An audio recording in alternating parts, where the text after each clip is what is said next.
I planned a romantic anniversary surprise but discovered my wife's cheating and ended it all. Recently, I had a talk with my wife of 11 years. Sadly, it ended with her in tears. This reminded me of a similar situation 3 years ago when I almost lost my job. Back then, my wife, Kate, who is also known as Catherine, was so upset at the thought of me missing our anniversary that she insisted I come home. Fast forward to today, and now it's her who won't be there on our anniversary. I didn't say anything to change her mind. Despite this, the past 12 years have been the happiest in my life. When I first met Kate, she was 24 years old and just starting her career in sales. She visited our architectural firm to convince us to advertise in fancy magazines, which at the time we couldn't afford. In the crowd, I couldn't help but notice an enchanting woman with black hair. After discussing the matter with my partner, he helped me grab her attention long enough to ask her out. After our first meeting, she confessed that she knew we couldn't pay for her services. Even with that knowledge, I fell deeply in love with her. Our relationship developed over 6 months, and eventually she moved in with me for another 6 months as she transitioned from a nomadic lifestyle to a stable office job. 4 months later, we tied the knot and became husband and wife. Every day, I still feel like the luckiest person alive for persuading her to marry me. With a sense of urgency, I dialed my boss's number once more. I've been with the company since the beginning. When Craig first started it, our small team of designers, just 4 of us, achieved remarkable success by reducing production time in various fields. "Craig, I know you're there. Please answer," I pleaded into the phone.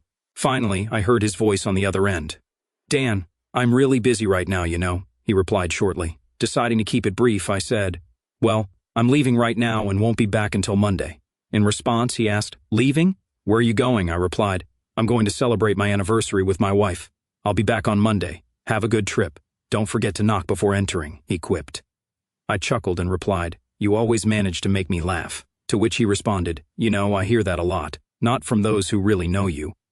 Apologetically, I added, "I'm sorry, but ever since they brought this guy in to run Kate's department, there's been tension in our house. Maybe a break at the hotel will help diffuse the situation," I assumed. "Well, it certainly won't hurt. Just do me a favor. When you're seeking adventure, remember me." Craig grinned. "Deal. See you on Monday," I said. I didn't hang up right away, but asked Craig's secretary, Rosa, for a favor. She knew how to work things out, and I needed a plane ticket. After the conversation with her, I headed home to pack. While packing my suitcase, the phone suddenly rang. "You have 45 minutes to get to the airport for security check. The ticket is waiting for you at the counter in your name," Rosa informed me. She'd secured a return flight for me on Sunday afternoon at 1:30 p.m. Unfortunately, there were no available rooms at Kate's hotel, so she booked 1-2 blocks away. "Have a safe trip. See you on Monday," Rosa said. Hearing that, I rushed to the bathroom to grab my shaving kit, packed quickly and did a quick check of the room, even turning off the coffee maker, which was unusual for me, before hurrying to the car. Over 15 years, I've discovered several shortcuts that help me reach my destination faster. Despite my high speed, I made it to the flight with plenty of time to spare. After registration, security, and boarding, we finally got on the plane. Once I was comfortably seated, I put on my headphones and played some music. I'm a nervous flyer, and music helps me relax and stay calm. 3 hours into the flight, I was suddenly awakened from a pleasant dream about Kate and me by a gentle tap on my shoulder. I had fallen asleep, which wasn't surprising given my recent lack of sleep at night. Some of it was due to work stress. Kate and I had been going through a rough patch in our relationship for the past few months. For more than 2 months, she had been keeping her distance, not letting me get close. It all started when she told me about a colleague from another department getting a promotion and taking over her own. She was determined to prove that this decision was wrong and worked hard to show her worth. For the first 2 weeks, she came home exhausted, constantly discussing strategies to outshine Mr. Paul Reynolds. But over time, her determination waned, and after a couple of weeks, she mentioned that they had started cooperating. I became increasingly anxious as their joint mission to win a big client approached. Thoughts of a possible romantic relationship between them crossed my mind, but Kate always reassured me. Taking my bag out of the overhead compartment, I pondered how to invite Kate to dinner quietly without giving away the surprise. After taking a taxi to my hotel, I struck up a casual conversation with the driver, who happened to mention a charming, dimly lit restaurant located between our 2 hotels. "Sounds intriguing," I expressed interest because it turned out to be exactly what I had in mind. After checking in, I quickly showered and rushed out. I wanted to catch Kate before she left for dinner. Glancing at the clock in the lobby, I saw that it was almost 5:30. After observing the bustling street, I decided I could walk to my destination and followed the directions given by the receptionist. The route was easy, and I made sure to remember the charming restaurant mentioned by the taxi driver, which happened to be just a few steps from her hotel. Furthermore, when I exited the taxi, I left the driver a generous tip. At 5:50, I entered the hotel lobby and stood in line at one of the reception desks. I exchanged a smile with a woman who motioned for me to come forward. "Hello," I greeted her warmly. "My name is Dan Cardiff. I'd like to know if my wife, Catherine Cardiff, is in her room right now. If so, I'd appreciate the chance to talk to her." "Catherine Cardiff, you said?" She double-checked, taking a moment to consult her notes. "Yes, she's a guest here. Give me a minute to check if she's in her room." With that, she dialed the room number. After a while, she turned to me with an apologetic tone. "I'm sorry, sir, but there was no answer. Would you like to leave a message?" "Not at the moment," I replied, a hint of disappointment in my voice. I was hoping to surprise her. "We have an anniversary tomorrow. I'd be very grateful if you didn't mention our conversation," I requested hopefully. "No problem, sir, I assure you," she reassured me. I didn't catch everything she said. "I wish you a wonderful day tomorrow, sir," the woman added politely. "Thanks. I'm thinking about going to a restaurant. Maybe luck will be on my side," I responded. "Good night," I bid her farewell. Heading to the far end of the lobby, I spotted a noisy hall packed with people engaged in various activities. Working, serving, sitting, eating. It was very crowded, and I knew the chances of finding her there were slim. Then I noticed a restroom located on one side, closer to the back wall. I searched all around, scanning left and right, desperately looking for any sign of her presence. Despite my efforts, she remained elusive. After finishing my business, I settled near the corridor entrance and once again scanned the room. It seemed futile. Finding her in such a crowded place was nearly impossible. But then, I unexpectedly caught a faint sound of laughter reminiscent of hers. I followed the wall with my eyes, but towering booths obstructed my view, allowing only glimpses of the faces of the men and women with them. Reluctant to approach any table until I could escape her notice, I retraced my steps and turned my gaze toward the wall, slowly making my way along the row of tables one by one. I reached the third one from the corridor where I was standing, and there, in that very booth, I saw her. She sat there, engrossed in conversation with a man I didn't recognize. She looked radiant, dressed in the same elegant dress she always wore on evenings filled with dancing. Their interactions seemed relaxed, as if they were entirely at ease in each other's company. I couldn't help but wonder what was really going on between them. It seemed far closer than a typical dinner with a colleague. My heart raced as he leaned closer to her, prompting me to instinctively grasp the doorframe for support. As she bent down, their lips met in a tender kiss. Filled with mixed emotions, I decided to leave the doorway and move to the center of the hall, sinking into one of the padded chairs with a high backrest. Time seemed to blur. I sat there, never taking my eyes off their table. Suddenly I heard her laughter again, drawing my attention. Turning my head, I saw her walking beside him, holding his hand tightly with both of hers. Their closeness, along with the general merriment, piqued my curiosity. They strolled past me, just 15 feet away, and even though they conversed, my focus was solely on the adoring expression she wore as she gazed at him. It had been a long time since I had seen such an enamored look. At that moment, my breath caught in my throat, and I was momentarily speechless. I headed for the exit, my expression likely betraying my displeasure. Fueled by a surge of determination, I walked straight to the sidewalk. I couldn't take my eyes off them. She clung to his arm, leaning affectionately against him. I watched as they walked down the street, eventually turning a corner and disappearing into a restaurant I had noticed earlier. As I snapped out of my trance, I hurriedly headed for the door. Suddenly realizing my surroundings, I decided to slow down, giving them ample time to move away from the entrance. I came to a halt, taking a few deep breaths in an attempt to regain my composure. Undoubtedly, there was meaning in the expressions on their faces, but I desired more, even though I couldn't fully comprehend what it was. Summoning my resolve, I pushed open the door and cautiously entered, staying close to the wall. Since the entrance was unattended, I patiently stood there waiting until my eyes adjusted to the surroundings. Surveying the room, my gaze finally settled on them sitting at a table meant for two at the far end. I made my way there, clinging to the walls with my hands. As I sat down at a small table, the waitress promptly appeared behind me. "What can I get for you, dear? What'll it be?" she inquired. I replied, "Double scotch on the rocks." I overheard their conversation. "Our meeting tomorrow isn't until 10, so we can celebrate late into the night. he said to Kate in a hushed tone. "I'm glad you didn't let him manipulate you into going home. We wouldn't miss our 2-month anniversary for anything." "I can't believe it's been 2 months," she exclaimed. "And it could have been longer," he remarked. "If only you had accepted my offer at the end of my first week at work," he reminisced. She laughed and added, "I had to play the innocent girl with you, considering that I'm supposedly married." She shook her head in disbelief, recalling the moment when he approached her in the presence of Marge and asked her out, fully aware of his marital status. "Marge actually told me that you liked me," he mentioned. "We should do something nice for her because she played a significant role in bringing us together," Kate suggested. As the waitress approached, she served their drinks and swiftly walked away. Raising their glasses, they toasted to the incredible 2 months they had spent together, and the countless more to come. "I'll do whatever it takes," he said as their glasses clinked together. "There will be many more," she replied cheerfully. The waitress placed my glass in front of me and inquired, "Here you go, dear. Is that all?" I handed her a $10 bill and said, "Thank you, ma'am," before shifting my attention back to the adjacent table. They glanced up, but as strangers, my presence seemed inconsequential to them. Kate, noticing his gaze, turned and looked at me. "You know, a guy should always carry a camera with him for such moments," I remarked. Her expression was truly limitless, suitable for various posters, as she sat with her lips moving soundlessly. "Wow, 2 months. This is a special anniversary. I still remember mine, but after 11 years it begins to lose its novelty." Watching them both, I found myself saying, "Let's celebrate 2 months. It's a symbol of passion and prosperity, isn't it? Well, a lovely couple like you definitely deserves a gift, so here's my offer," I said, tossing the ring in Kate's direction. "And here's a surprise," Paul interrupted Kate with a loud outburst. Realizing that staying here any longer would lead to trouble, I turned to Kate, who was trying to calm him down, and said, "Tell him how lucky he is that he wasn't in my home.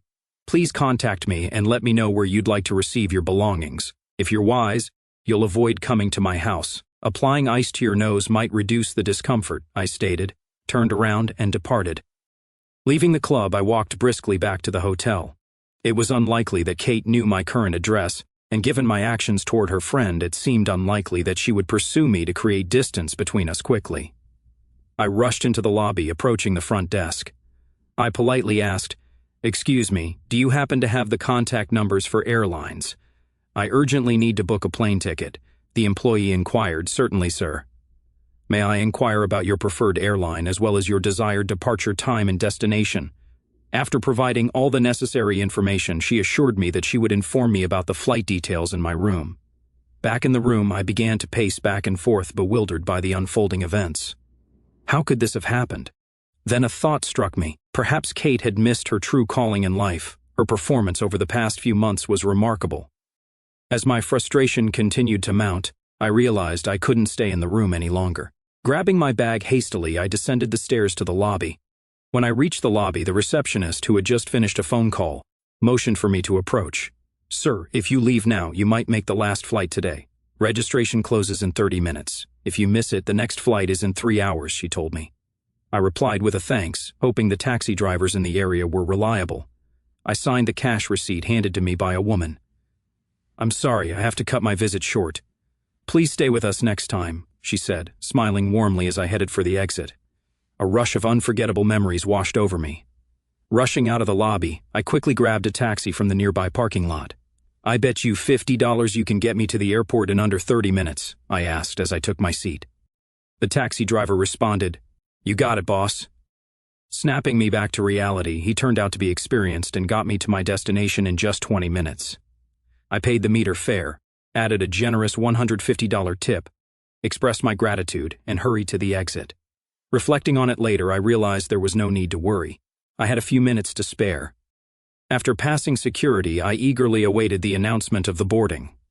Unlike last time, when I needed music to occupy my mind, with plenty of distractions around, a funny thought suddenly crossed my mind, and I had to suppress a laugh. I remembered that Kate's mother never really liked me. While Deborah seemed to have her husband under her thumb, she treated Greg poorly, almost like he didn't matter. But I couldn't tolerate her behavior, and she was aware of it. One day she even accused me of eventually cheating on Kate, claiming she saw me glancing at other women when we were together. Throughout the entire flight, doubts about what was happening gnawed at me.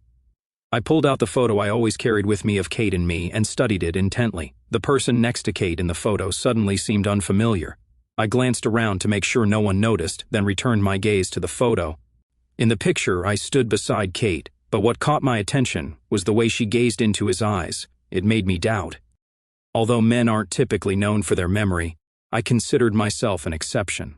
Like most women, Kate often tested my memory by asking, "Do you remember this, or do you remember that?" Unfortunately for her, I remembered everything. I recalled every conversation, every plan, and all the close secrets we whispered in the dark. Sitting there now, I couldn't help but wonder, if I hadn't noticed this unfolding for 2 months, what else had I missed? The man had shown interest in her from the first week they met, but she claimed she rejected his advances to maintain her appearance due to her marriage. The thought of them being together bothered me. I formulated a 2-part plan. I'd go home, pack all her things, and take them to her mother's.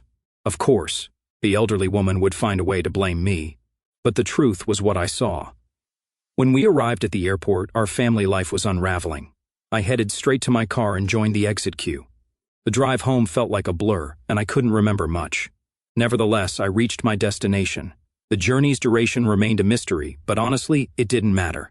Stepping into the dimly lit house, I felt an eerie sense of unfamiliarity. The thought that I had to get used to this sight as the new norm consumed me. After dropping my bag, I headed for the kitchen. En route, I instinctively turned on the answering machine. A pleading voice on the other end said, "Dan, please don't do anything rash. I'm heading home to talk. Please wait until I get there." She sounded pained, conveying her emotions. I believed the cheater deserved punishment, but I didn't want to hear it, especially not in that voice. So, I reacted impulsively and banged my fist. My actions may have been rash, but I needed to protect myself from foolish decisions. It was clear I wouldn't be able to sleep that night. I went to the garage and gathered all the suitcases she had collected over the years. Choosing a large black suitcase and a bag for her clothes, I set them aside and took the rest to the bedroom.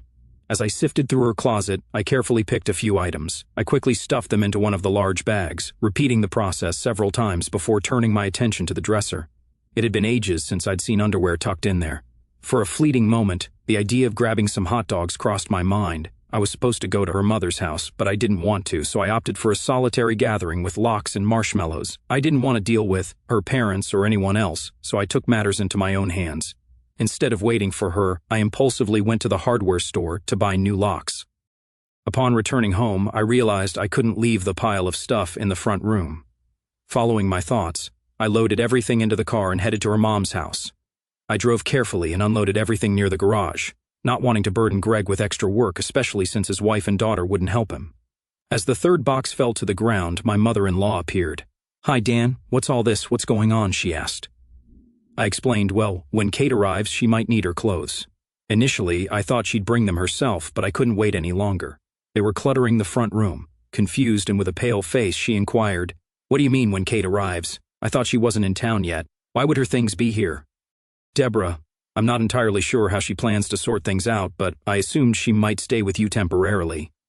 She may be considering moving in with the person she's been spending time with, but I can't say for sure. That's why I brought her stuff," I explained, expecting to see her face grow paler. She responded, "What are you implying? How can you accuse my daughter of such things? She had to stay there for work. She'd never cheat on you." Her voice trembled, nearing hysteria. "I even saw them together last time. They looked happy. They were joyfully celebrating their 2-month anniversary at a lively nightclub near their hotel. I repeatedly asked her to join me at home for our anniversary, and she regretfully said she couldn't. Determined, I hopped on a plane to be with her. However, when I arrived, I found them having an enclosed dinner. The atmosphere was romantic, and I didn't want to intrude on their special moment. Besides witnessing their tender kisses across the table, I needed some time to gather my thoughts. When they passed me in the hotel lobby, I contemplated saying something, but she gazed at him and whispered in his ear. At that moment, I couldn't bring myself to disrupt them either. I just needed some fresh air, so I stepped outside. To my surprise, they left and headed to the nearest nightclub. I sat at a table nearby and overheard her saying she didn't want to leave him on their 2-month anniversary, and he corrected her, saying it was their 3rd month. It dawned on me that if I wanted to leave, I'd have to intervene. I tried to stay inconspicuous, but I knew I had to find evidence. After 10 years of sobriety, I took my first sip of a drink. It had been 10 years since Kate expressed concern about my drinking, which she believed could jeopardize our marriage. In response, I gave her my wedding ring, thinking it was a sensible gesture to give each of them something of their own, but honestly I preferred his gift over mine. Now, as I awaited her return and the inevitable dramatic confrontation, I was sure she'd seek shelter at my doorstep for a while. I stated to shock her, "You're lying. How can you say such things about your wife, whom you've been with for 11 years? She's told me everything. She's deeply troubled by it. I'll never refer to this woman as my wife again. You might feel obligated to support her because she's your daughter, but I have no such obligations. I witnessed everything firsthand. And for the past 2 months, I've been living alone while she's been living with him since he joined this company. It's astonishing to see how she's changed, given the upbringing you provided.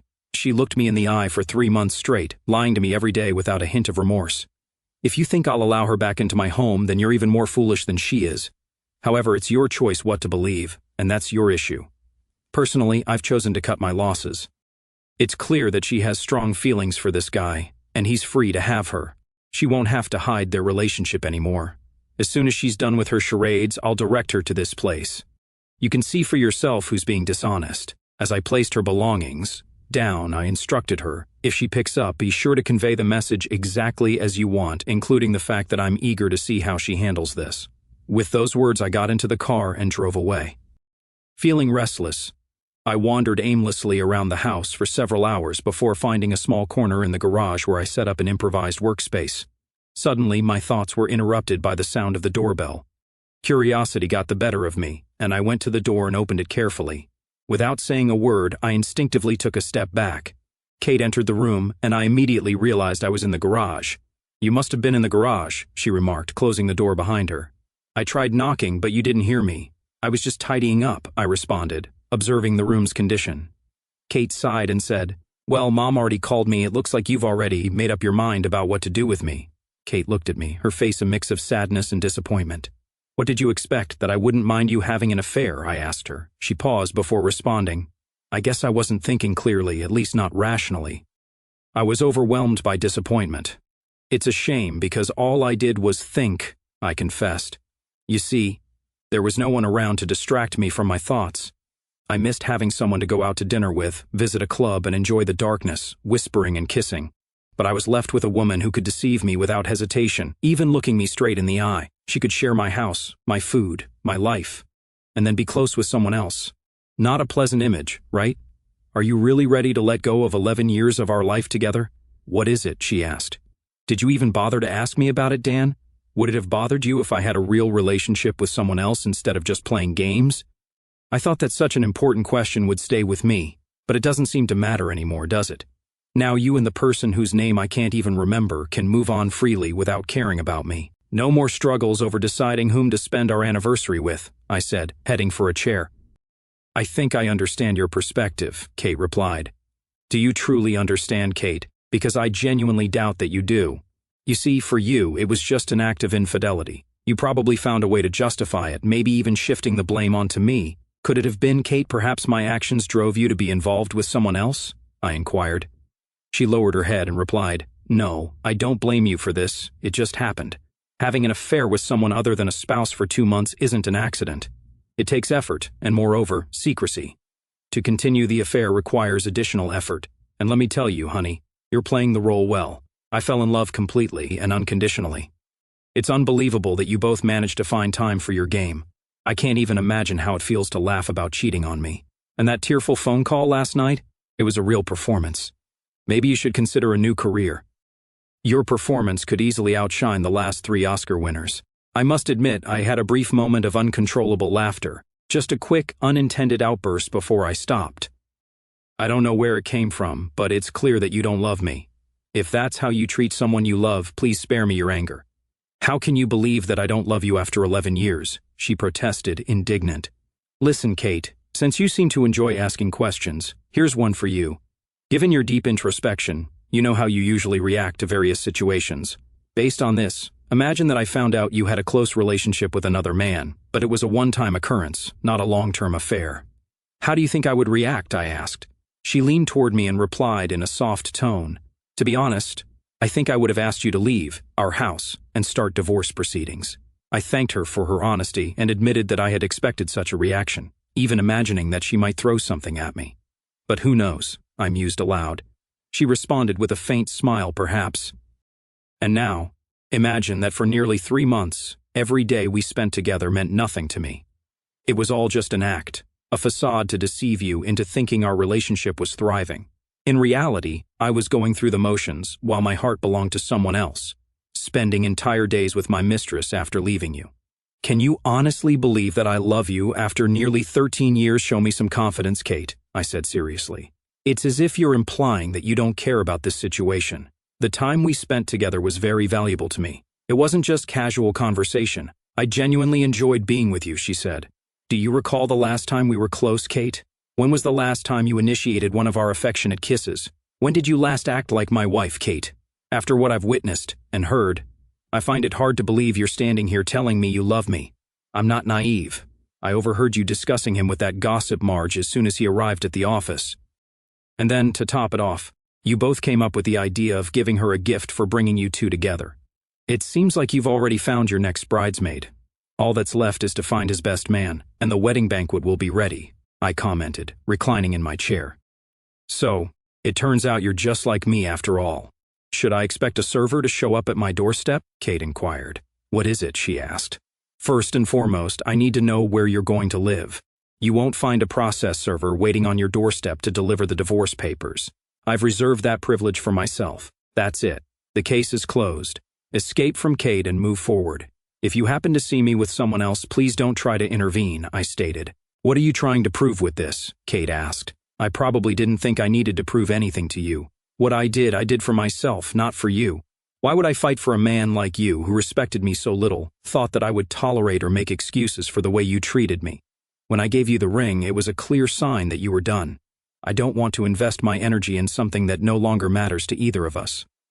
I can't forget or forgive, and based on your past and present behavior, it's evident that I'm not a priority for you. So it's time for me to leave you, Kate, and move on. I don't pretend to understand how you expected everything to end, but you certainly ruined everything. Now it's your turn to sleep at his place, I said, locking eyes with her. You're kicking me out and keeping everything for yourself. To be honest, it seems unfair after 11 years, she replied. It always comes down to a deal, doesn't it? Well, that's settled. If you need a house, you'll have to pay for it. As for me, I want to keep the house. I've fallen in love with him. With the extra space, I can finally transform it into what I truly desire. I assumed you and Bast had already found a place, I said. His name is Paul, she corrected. I couldn't care less about that. Really, do you think he has nowhere to live? I asked. Well, of course he does, she responded. In that case, problem solved, I remarked. I was waiting for your answer, and then it occurred to me. So, I guess you don't think his wife will agree to this arrangement, I said, noticing her expression. Wait, did you find out everything about him? How did you know he was married? She asked seriously. This isn't a joke. You really think I'm naive, don't you? Why else would you be here, Kate? So, what's the deal? He doesn't want a divorce, his wife for you.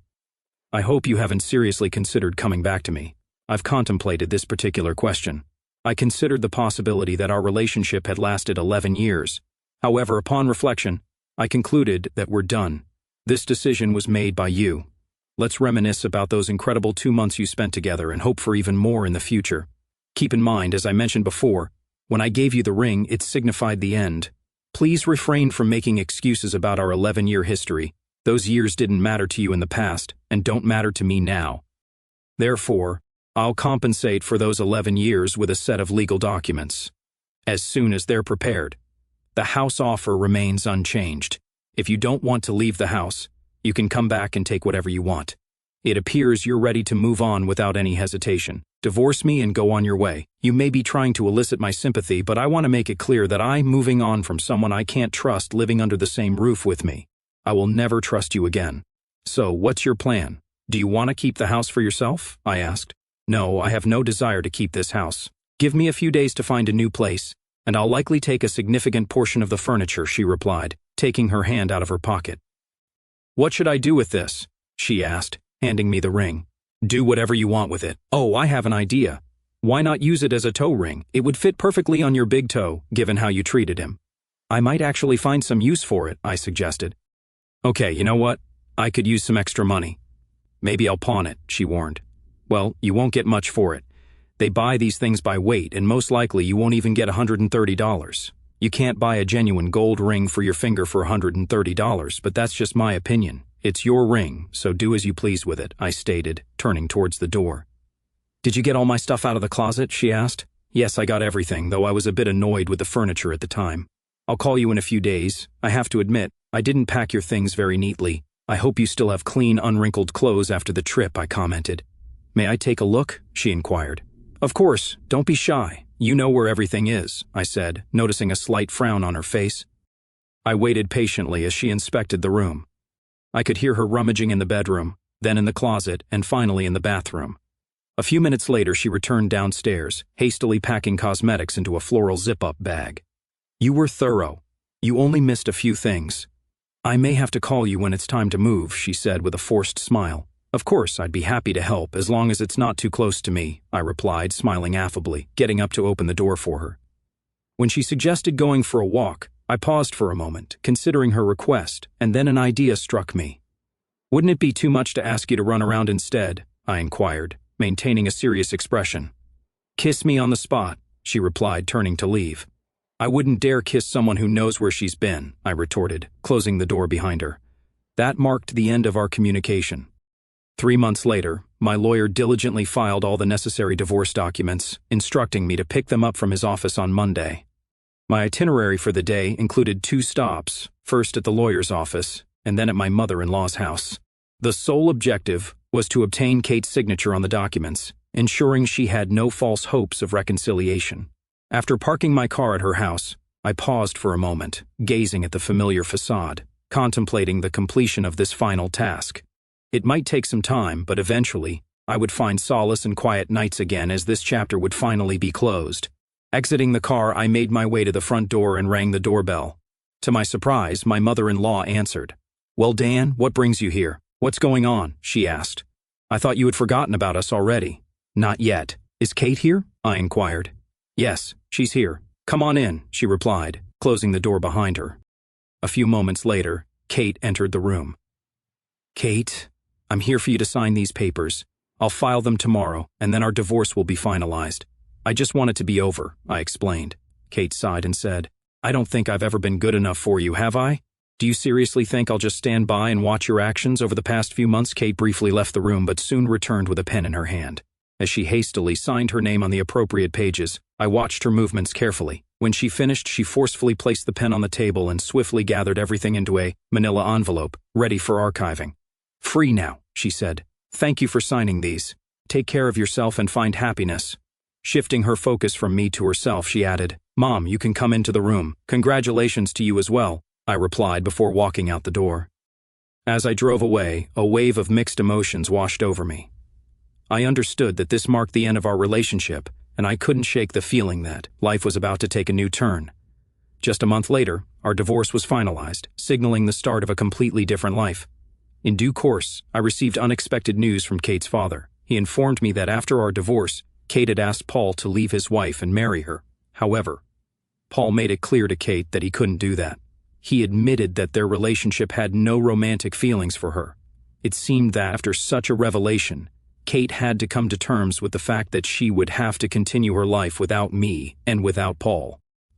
Learning the lessons from our past relationship, Kate now resides with her parents in search of a new job after being disgracefully dismissed from her previous one, just like Paul, thanks to me. According to her father, Kate is unhappy. She's had several encounters, but they involved either married men seeking only intimacy or men with questionable reputations engaging in indiscriminate close relationships. This led Kate to contract a psychiatric illness, and she's now in therapy.